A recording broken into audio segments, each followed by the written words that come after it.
Meaning of guileless. Guileless. Guileless.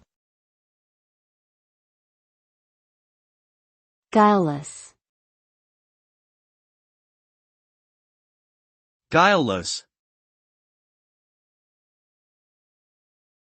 Guileless is an adjective that describes someone who is innocent, sincere, and lacking deceit or cunning. A person who is guileless may be seen as naive or unworldly, but they are generally honest and trustworthy individuals. They do not have the tendency to deceive others for personal gain, and their actions are driven by good intentions. Being guileless can be both a strength and a weakness in different situations, depending on the circumstances and personalities involved. Overall, it is a positive trait that indicates a person's purity of heart and intentions.